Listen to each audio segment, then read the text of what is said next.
যানজট কমাতে শহরে গুরুত্বপূর্ণ ৭০টি মোড়ে বিকল্প পথে চলাচলের ব্যবস্থা করেছে ঢাকা মেট্রোপলিটন পুলিশের ট্রাফিক বিভাগ। সংশ্লিষ্টরা বলছেন, এতে করে নগরের প্রধান সড়কগুলোর প্রতিটি মোড়ে যানজটে আটকে থাকার সময় অনেক কমেছে। ট্রাফিক সিগন্যাল সিস্টেমের আধুনিকায়নেও গতি বেড়েছে গাড়ি চলাচলের। এসব ইন্টারসেকশনে আগের তুলনায় যানজটে জনভোগান্তিও অনেক কমেছে।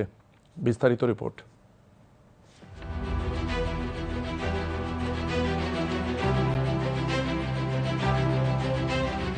ঢাকা শহরের প্রধান সড়কে গুরুত্বপূর্ণ মোড়গুলোর মধ্যে অন্যতম একটি হচ্ছে বিজয় সরণী মোড়। চৌরাস্তার এই মোড়ে ফার্মগেট থেকে প্রধান উপদেষ্টার কার্যালয়ের সামনে দিয়ে বনানী হয়ে বিমানবন্দর সড়ক চলে গেছে।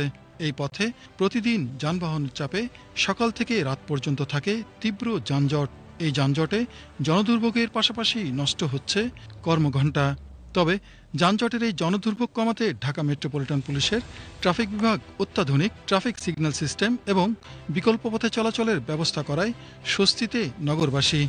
ভালো হয়েছে মনে করেন, আগে তো যার ভাবে চলতো, আবার এই যে নতুন করে যে সিগন্যালগুলো দিচ্ছে এগুলো ট্রাফিক সিগন্যাল আমাদের করা ভালো আর কি, বুঝছেন।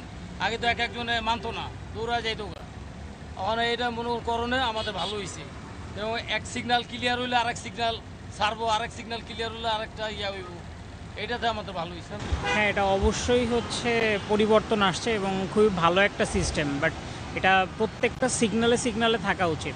অবশ্যই সুবিধা হয়েছে, যাতে আমরা ভালোভাবে লেন মেনে চলতে পারি, যাতে অ্যাক্সিডেন্টটা কমবে, জামের সংখ্যাটা কমে আসবে আর কি। একই চিত্র দেখা গেছে শাহবাগ মোড়ে। মিরপুর থেকে ফার্মগেট, কারণ বাজার, শাহবাগ হয়ে ঢাকা বিশ্ববিদ্যালয়ে যাওয়ার পথে ডাইভারশন দেওয়া হয়েছে। এতে করে একমুখী যাতায়াত পথে মৎস্য ভবনের সামনে দিয়ে ঘুরে আসতে হলেও সুশৃঙ্খল ট্রাফিক ব্যবস্থার কারণে সাধুবাদ জানিয়েছে অনেকেই। আমি ইউনিভার্সিটি সরাসরি ঢুকতাম, এটার কারণে আমার সময় বেশি লাগতেছে এবং আরো একটু বেশি হ্যাসেল লাগতেছে। এই জায়গায় একটা কম্প্যাক্ট হয়ে থাকতো, যে মানে কে কোন দিকে যাবে এটার কোনো একটা শৃঙ্খলা থাকতো না আসলে। তো আমার সেক্ষেত্রে মনে হচ্ছে যে মানে একটা সুশৃঙ্খলভাবে এখন সবাই যেতে পারবে। তো ঘুরলেও যদি জ্যাম জট না থাকে, যদি একটু ঘুরেও আসা লাগে তাও তো ভালো। আর জ্যামে তো সোজাসুজি সিগন্যাল দিতে অনেক সময় জ্যামে সিগন্যালে থাকা লাগতো, এখন তো সিগন্যালে থাকা লাগতেছে না, যার যার মতো যাচ্ছে। বিগত বছরের তুলনায় ঢাকার রাস্তায় যান চলাচলের গতি বেড়েছে দ্বিগুণ। ঢাকা মহানগর পুলিশের ট্রাফিক বিভাগের তথ্য মতে ২০০৬ সালে ঢাকার রাস্তায় গড় গতি ছিল ঘন্টায় ২১ কিলোমিটার।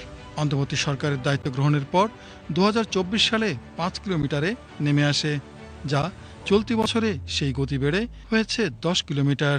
ঢাকা মেট্রোপলিটন পুলিশের ট্রাফিক বিভাগ কর্তৃক ৭০টা পয়েন্টে বিভিন্ন ডাইভারশন চালু করছে। তাই ডাইভারশনগুলো চালু করার ফলে আমাদের আগের থেকে যে জনদুর্ভোগ, যানজট, এগুলো অনেকাংশে কমে আসছে। এবং আমাদের যেই একটা স্পিড ছিল যে ৫ কিলোমিটার অথবা কি সামথিং, তার থেকে এখন জনগণ অনেক বেশি তাড়াতাড়ি যাইতে পারছে, অনেক সুবিধা হচ্ছে, তাদের সময়গুলো বেঁচে যাচ্ছে, অফিসে তাড়াতাড়ি যাইতে পারতেছে। যানজট তো একদম নিরসন করা সম্ভব না, ভোগান্তিটা অনেকটাই কমে আসছে। যেটা সময়টা আগে বেশি লাগতো, এখন একটু কম লাগতেছে মনে হচ্ছে। আর এই নতুন যেখানে যেমন এই পূর্ব সিগন্যালটা আমরা ডাইভারশন করে, এটা একটা উদাহরণ দিচ্ছি, এই ফার্মগেট দিয়ে ঘুরে আসতেছে, এখানে আপনার লাভ রোড থেকে এই পর্যন্ত আসতে যে সময়টা লাগতো প্রায় ৮-১০ মিনিট, সেটা আমরা এখন একটা গাড়ি এই সিগন্যাল ঘুরে আসতে ৩ মিনিট লাগতেছে। সেক্ষেত্রে কিন্তু অনেক সময় সাপেক্ষ বিষয়টা। Sheikh Ali, BTV news.